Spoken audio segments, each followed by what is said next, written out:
He was known as the dog desired by no one, a creature of auctions and repeated rejections. On each occasion, he observed other animals departing with new owners while he remained mute, unchosen, and overlooked. The reason for his silence, his refusal to bark, went unquestioned. His gaze, fixed intently on the door as if anticipating an arrival, was unheeded by all. Subsequently, on a morning marked by snowfall, a man without sight entered the auction premises. By himself, filled with doubt, he was merely seeking a companion to guide him. The events that followed were more than simply unforeseen, they permanently altered the course of two fractured existences. This narrative explores hidden wounds, steadfast devotion, and a connection that no one anticipated. The atmosphere of the room was thick with the odors of moist concrete, old hay, and a sense of defeat. Nestled in a distant recess of the Boseman auction barn stood a metal enclosure that had become all too familiar. Personnel scarcely glanced in his direction. The canine occupant was not a recent arrival. Indeed, his presence there had been recorded on more occasions than anyone wished to recall. He was now referred to simply as Dog. This wasn't due to an inability to conceive of a name for him. No, such a gesture would have been overly compassionate. The reason was a reluctance to form an emotional bond. Names suggested a link, and Dog possessed no remaining connections.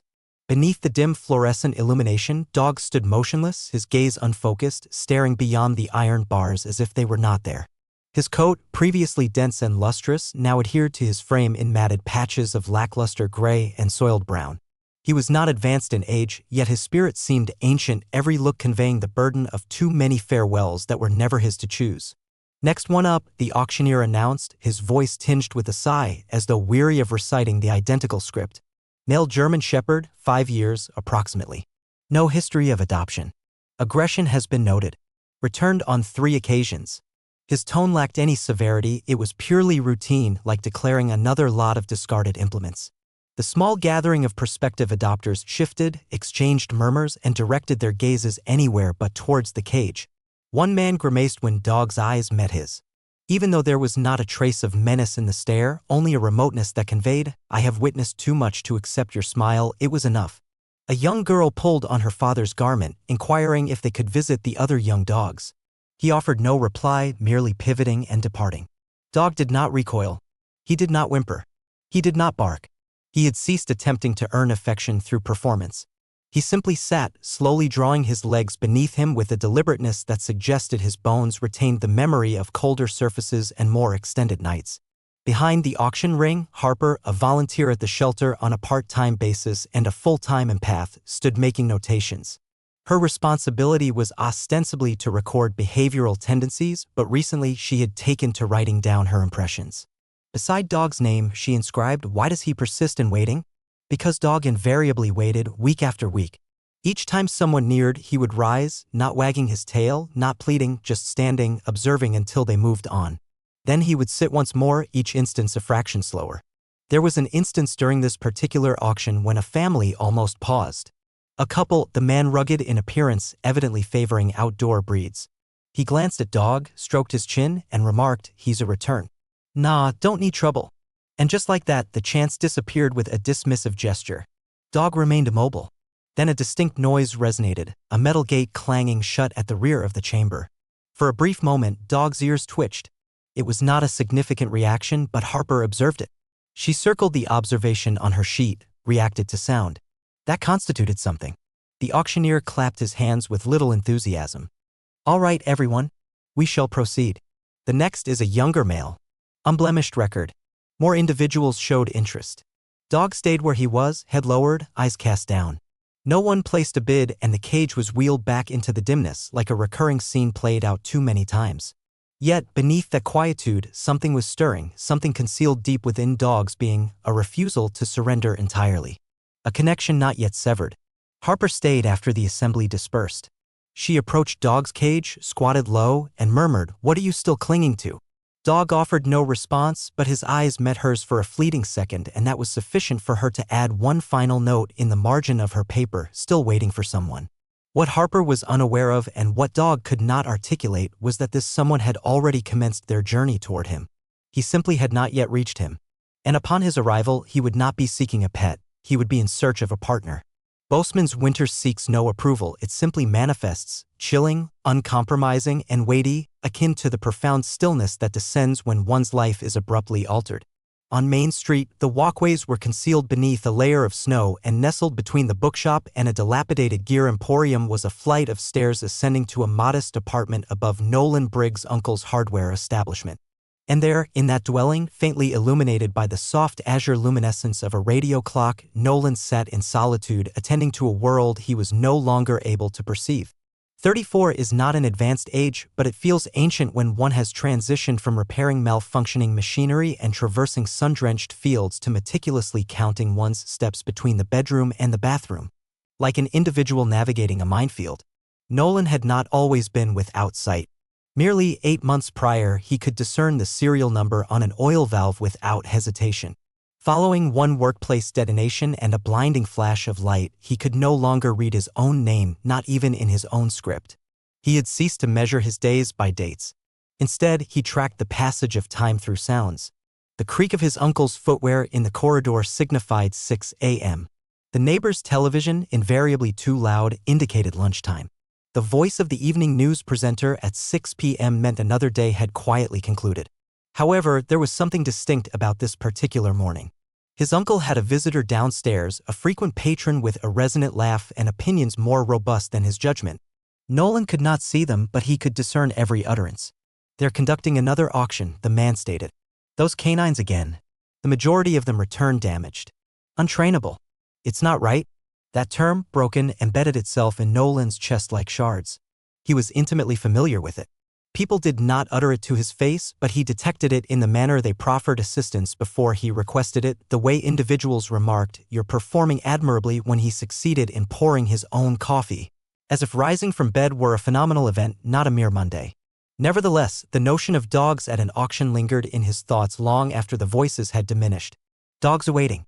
Dogs assessed before being given an opportunity. Something about that concept refused to release its hold. So, he inquired softly, as if confessing something ignominious, "They permit adoptions from those events?" His uncle hesitated. "Yes, if you complete the necessary documents. Most are not taken. Difficult animals. They've all endured something." Nolan allowed the word "something" to rest in his throat like a small stone. He did not require a flawless dog. He did not even desire a hero. He merely sought a motive to extend his morning walk a little further. That evening, with only the cold, rhythmic ticking of the heater for companionship, Nolan perched on the edge of his bed, his fingers tracing the old scar on his palm from the explosion. He possessed no solutions, just the same inquiry replaying in his mind like a faltering heartbeat. What if the dog no one desired is the sole being who comprehends the burden I bear? He understood what people would surmise. A blind man adopting an aggressive, returned dog sounded like a recipe for disaster. Yet the idea persisted. If anything, it intensified the longer he considered it. Outside, the wind howled, not with cruelty, but with candor, as if clearing a path for something. And in the quiet resonance of that night, Nolan reached a decision. He would go, not with the expectation of discovering a miracle, but because an intuition suggested there might be someone out there who did not need to be seen, merely trusted. The following morning, Nolan stood at the perimeter of a snow-covered lot that carried the scent of rust, hay, and distant recollections. His uncle's truck had deposited him there with a straightforward pat on the shoulder and the query, "Are you certain about this?" Nolan had not replied. He was clinging to something that required no justification. His white cane made contact with the ground ahead, resembling a pulse, gradual, consistent, hesitant. This was not an act of courage, but one of imperative need. Boseman's livestock auction barn was not constructed for comfort. The floors were covered with a gritty layer of salt, and the air within hummed with subdued murmurs and the sound of metal cages clinking. The auctioneer barely registered Nolan's entrance. "Are you lost?" he inquired, his eyes narrowing at the white cane as if it were incongruous in a space filled with barking and potential buyers. Before Nolan could articulate a response, Harper emerged from a side entrance. "He is not lost," she stated with conviction, her voice conveying both kindness and firmness. "He is here for dog." A silence ensued. "You refer to that one?" the auctioneer uttered, almost chuckling. "That dog," he indicated with his thumb towards the rear, where the cage that never shifted stood like a piece of furniture everyone feigned to ignore. "He's a Ritterney. Are you sure you don't prefer one that actually responds when summoned?" Nolan inclined his head. "No," he replied softly. "I desire the one for whom no one else remained." That captured Harper's focus. She moved nearer. You cannot perceive him, she said gently, but I believe he can perceive you. Dog was recumbent, his head resting against the side of his enclosure. At initial observation, he did not move, but Nolan advanced, tapping his cane unhurriedly, each step measured. Harper unfastened the latch without a word. The cage door groaned. Dog lifted his head, not swiftly, not with drama, he simply raised it. His eyes fixed on Nolan's face as if studying an unfamiliar chart. Nolan did not attempt to reach for him. Instead, he knelt, placed the cane across his thighs, and merely waited. Moments elapsed, then Dog emitted a growl. Not forceful, not savage. A note of caution, a low, reverberating sound, wary. Nolan remained still. You are not attempting to frighten me, he stated. You are frightened. I will depart. That was effective. Dog blinked, his ears flicking. Harper held her breath. In all the weeks she had been employed there, no one had maintained composure through that growl. No one had responded in such a manner, particularly not someone who could not even anticipate it. Release him, Nolan instructed. The auctioneer sneered. Listen, fellow. Release him. So Harper complied. Dog did not charge. He did not flee. He stood, shook himself once, then proceeded as slowly as winter trickled towards Nolan. He circled once, then twice, sniffed the cane, sniffed the coat, then did something peculiar. He sat beside Nolan, not in front, not opposite, directly alongside him. No instruction had been issued, no reward was visible, just trust in its most delicate, unforeseen manifestation. Nolan extended his hand, his fingers making contact with Dog's fur, stiff, rough, resembling weather-beaten fleece. Dog did not retreat. The auctioneer eventually mumbled, he belongs to you if you desire him. No exchanges accepted. There was a pause, a transformation, a sound no one could precisely identify, like a wounded creature finally releasing a breath. Nolan rose. Dog stood with him.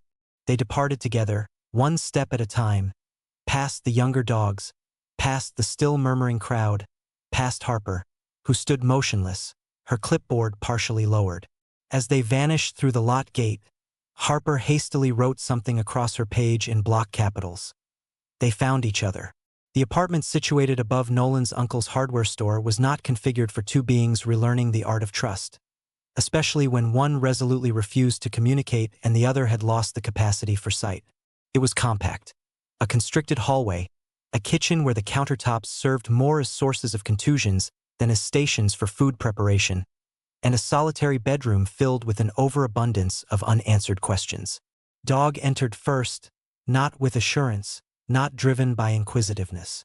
He was surveying, shoulders lowered, muscles taut, sniffing as if the very walls might retaliate. Nolan followed with deliberate steps, mentally counting his paces, colliding with a coat stand he had intended to relocate a week prior. Dog recoiled at the abrupt noise. His body tensed, and he withdrew to a corner near the front entrance, where he remained for several hours. Nolan replenished the water container. It remained untouched. He placed dry food in a pristine ceramic bowl, a small fissure running along its side like a silent emblem. Dog did not even investigate it with his nose. He simply lay there, tightly coiled, ears pricked and eyes fixed forward like a sentry anticipating an attack. At night, the apartment's creaks seemed to test their endurance. The radiator emitted hissing sounds. Pipes groaned. With every variation in sound, Dog's ears would become erect, his entire form frozen as if awaiting a pretext to flee. Nolan could sense it. The tension possessed a palpable weight, a rhythm. This was not merely an apprehensive dog. This was a survivor expecting the recurrence of the worst. Slumber did not arrive readily. Nolan lay in bed, listening to Dog's shallow respirations from the other side of the room. He murmured into the darkness, "You don't need to trust me immediately. Just don't lose faith in me." There was no reply, but Nolan had not anticipated one. He only wished Dog was still heeding him. Day 2 was more tranquil. Dog did not growl, but he also exhibited little movement. Nolan left the front door slightly ajar for ventilation, and Dog stared at it as if it were a snare. He would not consume food unless Nolan moved into another room. When Nolan did so, Dog would creep forward, take 3 mouthfuls, and then retreat once more, progress if one observed closely enough. Then came the 4th day. Rain pattered against the window panes. Nolan, moving about in his socks, lost his footing near the kitchen's periphery. His cane became entangled with a chair leg. The floor met his back with a dull impact. A sharp pain coursed through his ribs. He gasped and swore quietly, and it was at that moment that Dog moved from his corner of the room. Dog sprang forward, not in alarm, not in trepidation. He charged towards Nolan and stood over him, tail inflexible, head low, breathing rapidly. His paws were braced over Nolan's chest as if shielding him from something unseen. Nolan's hand ascended slowly, uncertain of what to anticipate. Dog did not growl. He did not flinch. He remained, trembling, tense, yet immobile. Nolan's fingers entwined in the fur on his side, damp, cold, tangible. "All right," Nolan whispered. "You have me." That night marked a turning point. Dog did not go back to the corner. He lay opposite Nolan's bed, his eyes partially closed, ears twitching at every noise, but his body was no longer curled like an interrogation point. He was beginning to relax. By the subsequent evening, an event transpired that Harper would later characterize as inconceivable.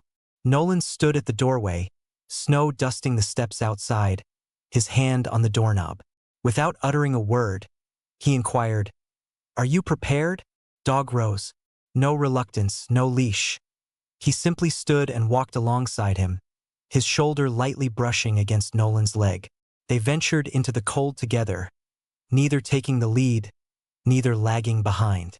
Neighbors observed. One woman tending to her frost-covered plants blinked twice. A barista behind the cafe window moved closer to the pane. People recalled that dog. And now he was ambulating beside a blind man as if he were destined for this role. A spirit reborn as a protector. Two figures once forsaken by the world, learning that perhaps, just perhaps, neither of them had ever truly been damaged. They were merely awaiting each other to commence. Information spreads rapidly in Bozeman, particularly when it ambles on four legs and stays on the unsighted side of a man most residents believed would never traverse Main Street independently again. Nolan and Dog did not move like a coordinated unit. They moved like a shared confidence, materializing one step at a time, quiet, unheralded, yet impossible to overlook. Commenced with minor occurrences. The woman from the cafe was the first to notice. She customarily left a bowl of milk for stray felines. However, after observing Dog's paws, she glanced towards Nolan and continued walking without a single pull on the leash. She replaced the bowl with a folded serviette containing a dog biscuit. No message, just an unspoken expression of gratitude. Then there was the librarian. He had witnessed Nolan lingering outside the public library on more than one occasion. He emerged one afternoon, placed a few audiobooks into Nolan's hands, and whispered, "For your excursions with the warrior." Nolan had no comprehension of his meaning, but Dog remained perfectly still throughout, as if he understood every word. They were not ostentatious. No matching attire, no brightly colored collars. Just a man and a dog traversing snow-laden sidewalks, step by patient step. But that quiet cadence did not escape attention, especially from those who remembered Dog. The individuals who had seen him confined behind cage bars with those weary eyes, the ones who had declared, "That one has something fractured within." Now, that very same Dog was guiding a man who could perceive nothing, and doing so with a sort of elegance not imparted in training guides. However, not everyone smiled upon seeing Dog. A man had started appearing near Nolan's residence, always maintaining a distance, always observing. He stood excessively still, lingered for too long. He did not appear inquisitive, he seemed calculating. His name was Martin Knox. Most people no longer recognized him. He had maintained a low profile since losing his employment in private security, the type of man who once wore a badge, now merely someone who faded from view if scrutinized too closely. Dog detected him first. The initial instance was subtle, merely a hesitation in the midst of their walk. Dog halted, ears erect, shoulders rigid. Nolan, unaccustomed to this new behavior, gently tugged the leash and inquired, "Are you all right?" Dog remained motionless, merely staring down the alley they were about to pass. His muscles tensed like a compressed spring. And then, just as suddenly, the moment passed. Dog resumed walking, But Nolan could sense the tension in the leash. Not fear, not bewilderment, something different, akin to a memory. That evening, Nolan sat on the sofa, running his fingers through Dog's fur. "What did you perceive out there?" he queried. Dog's eyes were fixed on the window, perpetually watchful. Over the ensuing days, it recurred. Dog would grow tense when they passed certain corners, stare more intently at dark trucks idling across the street. Nolan, still acclimating to the sensation of the world rather than its appearance, relied on what Dog conveyed to him. Each time Dog slowed, Nolan slowed. Each time Dog stopped, Nolan waited. The connection was not founded on dominance. It was founded on trust. And trust is difficult to dislodge when the world begins to murmur. Some of those murmurs evolved into inquiries. Is that the canine from the shelter? Did he not have a record? That cannot be the same creature. Even Harper caught wind of the whispers. She would observe Nolan walking Dog near the town's edge and jot down notes on her old clipboard. Notes that were not part of any official record. And then it transpired once more. A cold evening, the wind biting, streetlights wavering. Dog stopped in the middle of the block. This time he growled. Not loudly, not as a warning, but low, controlled, as if informing Nolan, "We are not by ourselves." And they were not. Just beyond the corner, Martin Knox observed, his hands in his pockets, his expression inscrutable, his eyes fixed on Dog as if examining a loose end. Nolan whispered, "What do you see?" Dog did not reply, but he also did not move. A gust of wind swept the moment away, but something had altered. The atmosphere, the routine, the semblance of tranquility. The past had detected their presence, and it was trailing closely behind. Boseman was accustomed to winter, but this particular one arrived with aggressive force, as if determined to assert itself.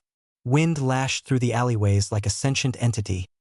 Glass windows quivered with imperceptible force, and the sky assumed the hue of metallic scouring pads.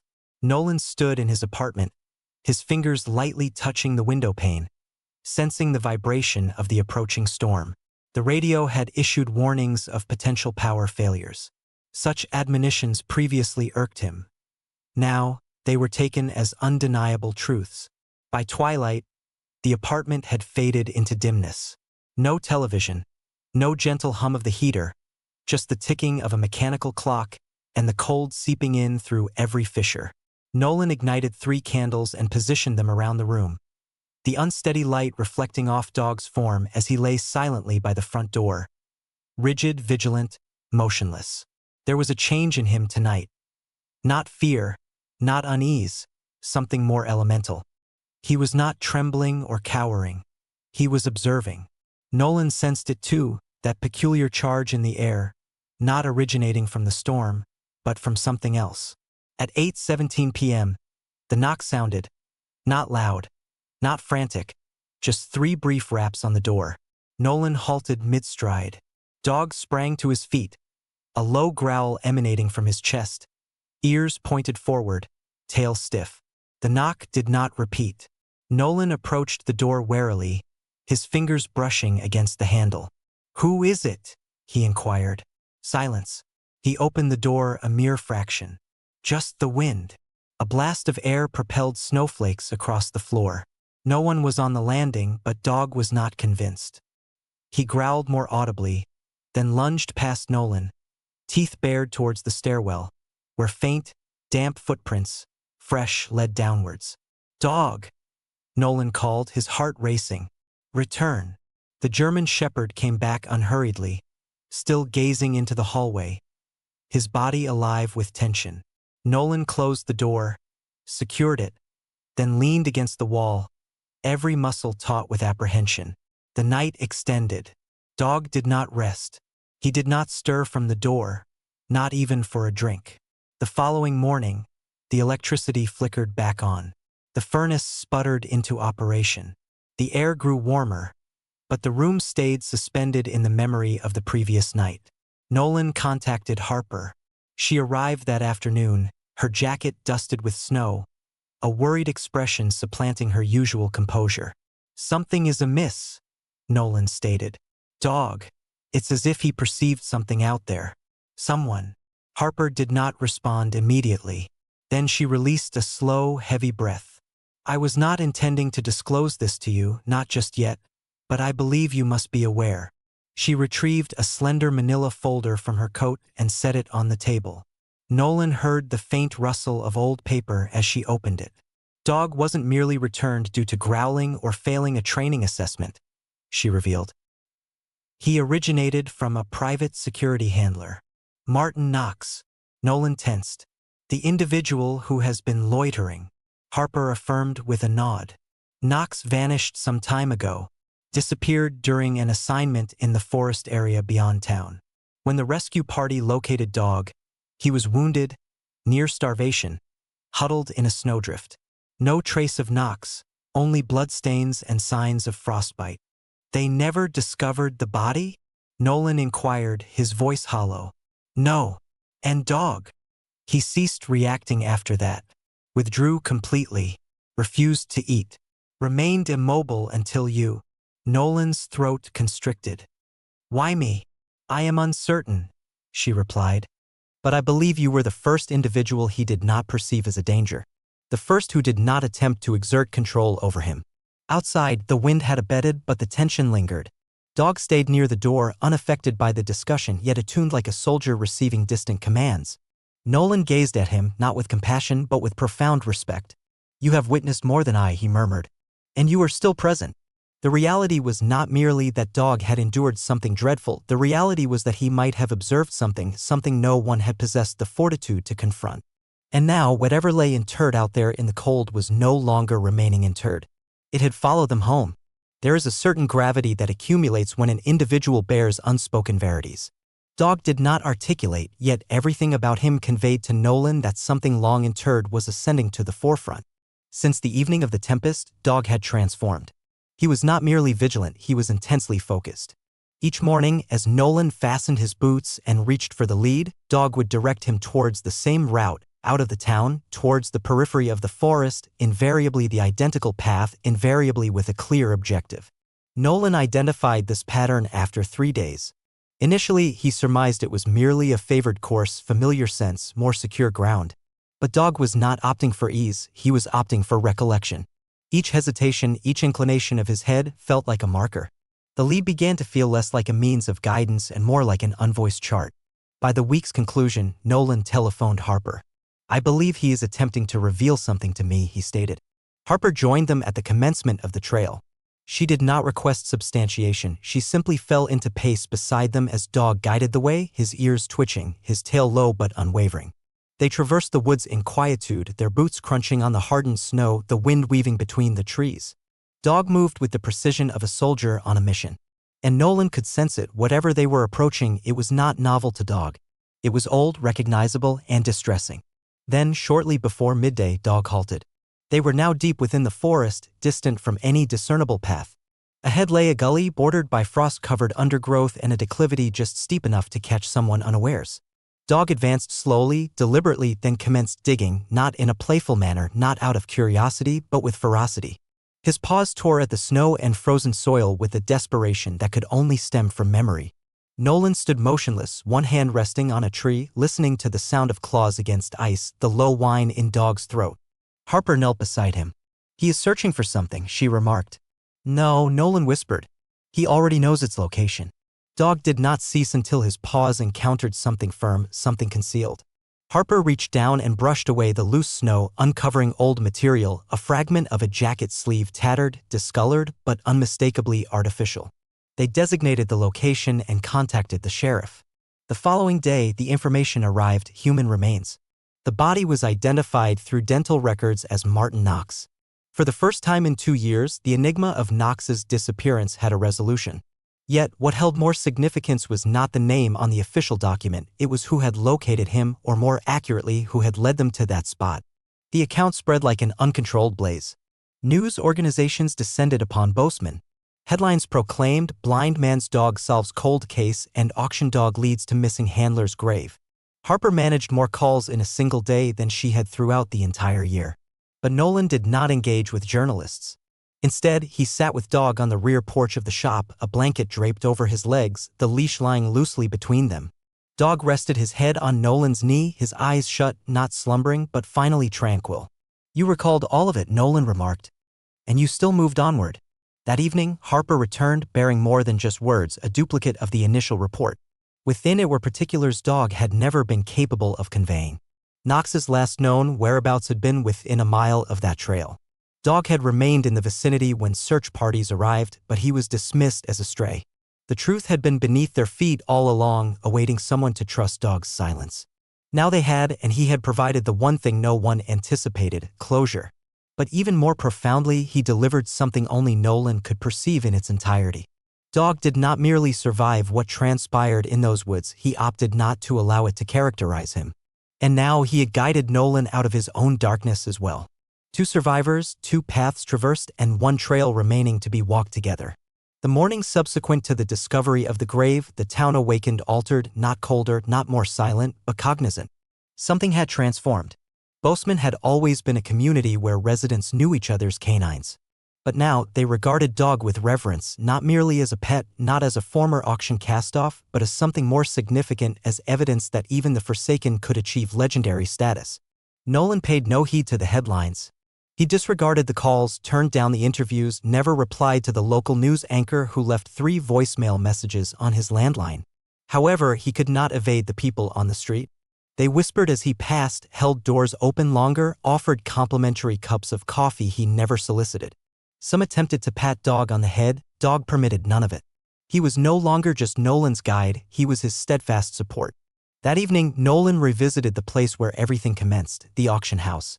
The same fractured steps, the corroded handrails. Only this occasion, Dog walked beside him, his head held high. They did not proceed to the rear, they went to the front. Nolan inquired after Harper, and when she appeared, he presented her with a plaque, smooth and unadorned, fashioned from oak his uncle had reserved. Engraved upon it were merely 9 words: "He was never broken, just waiting for someone." Harper uttered nothing, she had no need to. Later, back at the apartment, Nolan settled onto the floor. Dog lay opposite him, their respirations harmonizing in the gentle quietude. Nolan reached out, his fingers curling beneath Dog's chin. "You didn't just guide me," he stated. "You brought me back." Dog did not visibly react, but his eyes closed softly and he leaned in, resting his head on Nolan's chest. A single exhalation, the burden of 2 years finally lifted. Harper visited once more a few days thereafter with a fresh proposition: official service certification. Following Dog's actions, the city was prepared to finance any training Nolan required, public acknowledgement, entry to new initiatives. They desired Dog to be integrated into something larger, a representative of sorts. Nolan listened, then shook his head with a gentle smile. "He doesn't require a vest to possess value," he remarked. "He is already complete." Dog was already ambulating without instructions, detecting crosswalks, pausing at curbs. On more than one occasion, he had guided Nolan around slippery patches before the cane even made contact with the edge. But this was not about performing tasks, it was about reliance. And they had constructed it piece by delicate piece. And now Nolan reciprocated. He opened the door, not solely for Dog, but for anyone who had ever experienced rejection, been dismissed, or labeled as flawed, for those informed they were unsuitable for a second opportunity. He began to address audiences at local shelters, not discussing Dog's past, but his future, about what transpires when an individual chooses forbearance over apprehension, conviction over categorizations. And each time he spoke, Dog sat quietly by his side, eyes attentive, tail still. Yet it was not until one snowy evening, as the sun descended low behind the mountains, that the ultimate element settled into position. Nolan and Dog stood at the summit of a trail, the very same trail that led to the ravine. Now blanketed in fresh white powder. They did not traverse it this time, they simply stood in silence. Dog did not bark. He did not growl. He merely observed. And for a man who could not see, Nolan somehow comprehended it flawlessly. That moment was not for resolution, it was for appreciation. 2 souls who possessed every justification to cease trusting, every rationale to surrender. And yet, there they were, side by side, moving forward, not due to obligation, but because they elected to. The snow continued its descent. The leash remained slack. And together, without a single word, they vanished into the quietude, 2 shadows revitalized by the kind of affection that never sought permission to exist.